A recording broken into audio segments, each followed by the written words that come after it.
Hello, everyone. Welcome to our December 16th live streaming event. I'm sure there'll be some of you that will be watching this recorded because you thought it was tomorrow, but we did announce that it was going to be today on a Saturday. I'm Tina Spalding, and this is my co-host, Kenneth Berenson. You can say hello, Kenneth. Hello.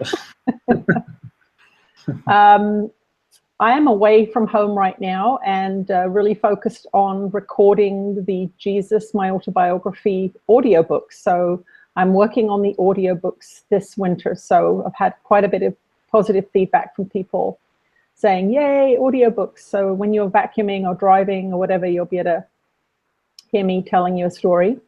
We'll just start with a Jesus State of the Union address, shall we? Yeah, sounds good. Okay. I like it.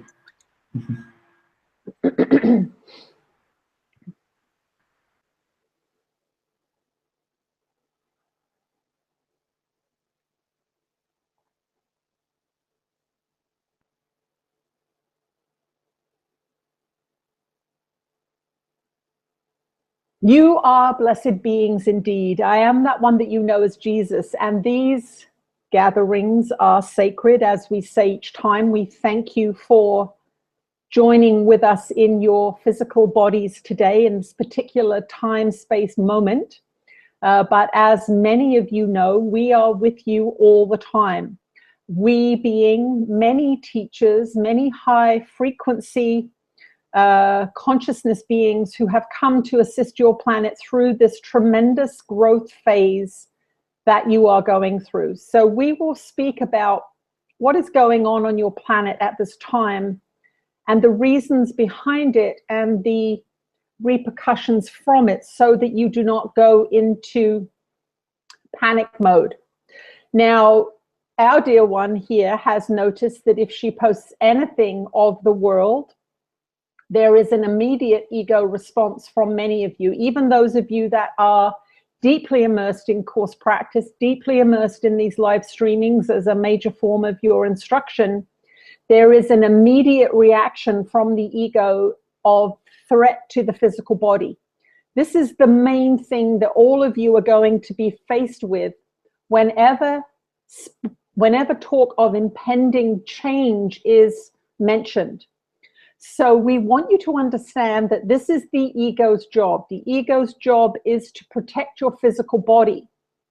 So as soon as the mind that is in the ego's realm of frequency, we will say, as soon as that mind hears any reference to transformation, physical change of the world, physical change of your financial or distribution systems in your society, the ego is immediately on high alert, trying to get information as quickly as it can so that it can avoid danger.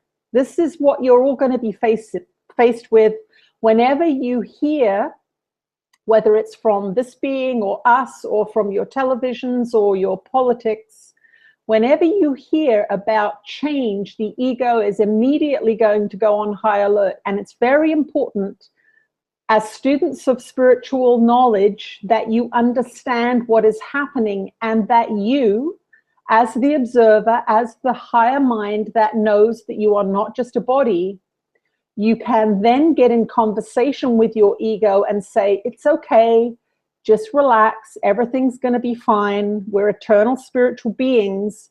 We do not need to run around panicking.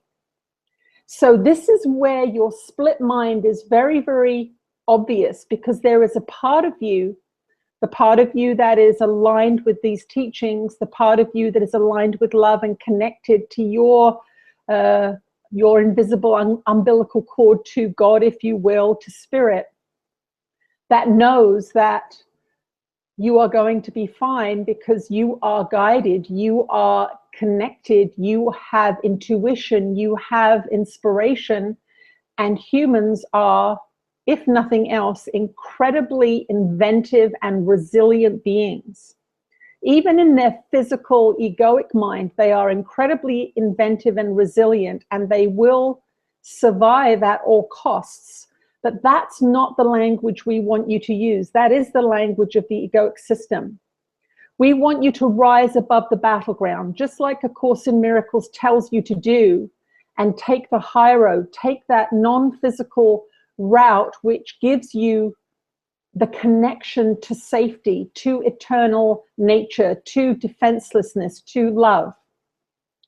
When you feel a surge of fear, whether it is from radio or TV talk about impending war or financial collapse or a wave of refugees heading towards your country, understand that the ego is going to be the first thing that reacts to that information until you are highly trained in your spiritual practice.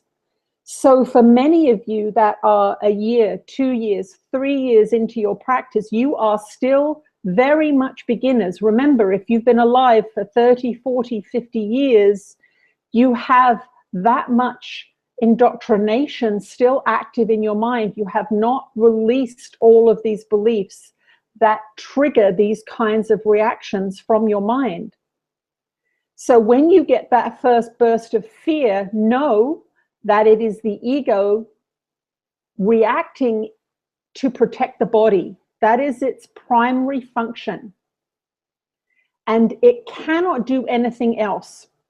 So you must be the one that decides to do something else. It cannot do anything else because it is completely associated and hooked in to the survival of the physical body. It has no choice.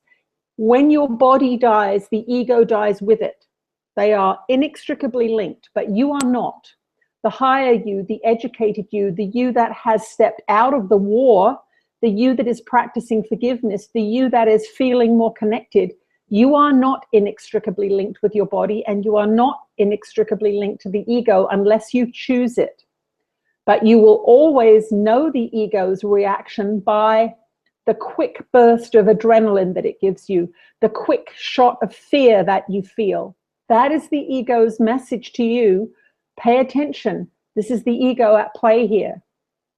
So as your society begins to shift and change, as you hear news of new economic systems developing, so your digital currency messages are coming through fast and furious now, the part of you that knows the old system, that is the ego. It knows how to handle paper money. It knows how to handle credit cards. It knows how to handle debit and credit, although there was a time when that very much scared the ego. Remember, these are things that your ego has become used to. There is a part of your mind now that's going to hear new information about the economy changing, and it's going to want to panic because it has no reference for that. It doesn't understand it. So your volatile reaction is always your clue that the ego has become very, very agitated and is going to now try and find information to keep it safe. But the ego never really feels safe. It's always on high alert. It's always looking for the scam artist, or the tree that's going to fall on your head, or the storm that's going to wreck your house, or the tide that's going to inundate your living accommodations. It's always, this is why when you tune into the systems that we repeatedly ask you not to tune into, that is why those systems are feeding you that information about the super high tide, about the storm that's killing people, about the missile testing, whatever it is constantly feeding information to you that is going to trigger the ego reaction. What happens to you when your ego is triggered is that you become dangerous. You look for things to keep you safe. That means you put up your defenses, you attack that which you might think is going to add to the danger, and you seek to protect yourself. And in that protection, you unplug from love and you become separated more and more and go into deeper and deeper fear. That is why we keep nagging at you to turn your televisions off, because that constant meal of fear is going to keep you down in that disconnected place. And those of you that have occasionally dipped your toes into the television scene, and watched news and felt that fear in contrast to the peace that you have cultivated, you begin to see where you have shifted. You begin to see the intense pain, negative emotion, guilt, shame, fear, whatever form it comes up in you, is very, very powerful. It's very, very different in frequency from peace. And in that experience, you are getting a beautiful contrast between the frequencies that you are cultivating through these practices and the frequency that the system wants you to hold. Once again, we say, why does the system want you to hold that frequency? Well, because you are powerless then. You are in the ego's world, you're short-term thinking, you have no mental and emotional discipline, you are very volatile, quick to react, quick to attack, quick to shop, quick to eat, quick to buy a gun, quick to argue with somebody. These are all things that keep the system that is at play in your world going. And that is why it looks so unattractive when you begin to look around the world through the lens of your mass media systems. Now, in your practices, we are asking you to spend time in nature, stand with your feet in the lake, go and sit in the woods on a bench and commune with the leaves and the birds and the deer and yourself. Take naps, listen to beautiful music, get into your creativity. These are the feeder tubes through which these higher frequencies come into your consciousness and lift you up, up, up, away from this ego's battlefield. And that is where we want you all to be, because the changes that are going to be transpiring around your world are significant. You will see the fires in California, you've seen the hurricanes, the talk of financial shifts and changes, political shenanigans between children battling with their war toys, all of these sorts of things. Now, if you pay attention to them as if they are the biggest threat, then you will feel that dip in frequency, you will feel that increase in reactivity, and you will be unplugged from your connection. Why? Because you fear the death of the body, and that is a true sign that you've dipped into the ego's world, because that is the ego's language. It will do anything to stay alive. It will do anything to keep the body going. Now, we are not suggesting by going up into these higher frequencies that you are not going to survive. On the contrary, when you go up into these higher frequencies and you step above the battleground, you have the ability to calmly assess the information that you're getting from spirit. So that would be intuition, guidance, dreams, sudden ideas, creativity. All of that information comes into you from that higher place. And in that higher place, you get clear guidance as to what is the next logical move for you in your spiritual and consciousness evolution. That is where you're going to find it. You are not going to find it on television. You are not going to find it in fear. You are not going to find it in endlessly emoting about your feelings. And this is something that we really want to touch on right now, is intense and repetitive negative emotion means you are deeply immersed in the egoic consciousness. The sign that you are not is that you're going to be calm, that you're going to be peaceful, that you're not going to be as reactive. You're going to observe things happening and say, oh, that's interesting. I wonder how that's going to play out, because you're stepping above the battleground again. So watch your own strong negative emotions. If you're getting a lot of strong negative emotions, which is a potential right now, because any fear, belief, idea that's low in frequency that you have been acting on your whole life, that is going to begin to surface as shifts and changes in your society escalate, because you have been taught in your world to follow a plan, to get a 30-year mortgage, to save for retirement, to put RRSPs away, to invest in things that are going to multiply financially 10, 15, 20 years down the road. And you don't think of those as ego devices, but they are methods of keeping yourself safe in an unsafe world. And as the systems of your society shift and change, those kinds of beliefs are going to come to the surface, and you might begin to panic about certain things like investments or the value of your home or your grandchildren's future, things like this. So know that in your forgiveness practice, in demonstrating your understanding of the laws of creation, which is that you are all connected, and that the person in front of you causing you upset is revealing to you something in yourself that you need to see, a fear, a judgment, a limitation that you need to see to evolve. In forgiveness practice, you are demonstrating your understanding of that, and that applies to the world. So when you see a disaster, quote unquote, out in the world, understand that is the ego, that is the ego's playground. You're going to see things like that. That is the end physical result of a lot of fear, a lot of judgment, a lot of scarcity, a lot of control. And don't be surprised. Expect it, not in the sense of the cynic, but expect it in the sense of the wise master who says that is what the ego looks like. It is quite disruptive. Let's just observe, send love, understand that this is going to play out a little bit because of this evolutionary process that you're going through, where everything that has been hidden is going to be revealed.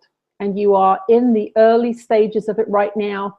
You're seeing it happening, and it is going to continue because of the structure of this time period, this timeline that you're in.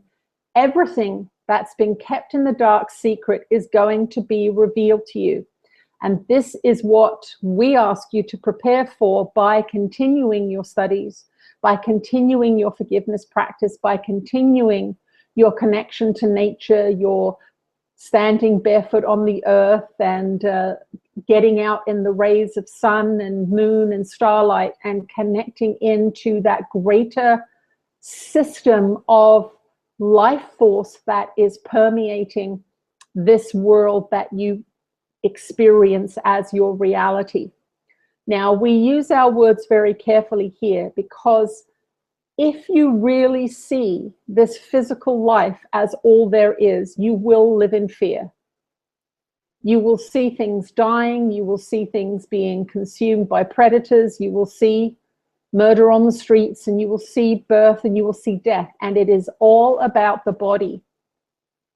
So there is a part of us that says, don't be too attached to the world. Enjoy your experience, enjoy the interactions you have with each other, the learning especially, but do not be physically attached to the world. Understand that there is a benevolent force, a life force, a living, generative, creative energy behind everything that always, always is there. And that is consciousness, and you are a part of that consciousness. You will never die. You are an eternal aspect of God mind, and you must keep that in mind as these shifts and changes occur on your planet.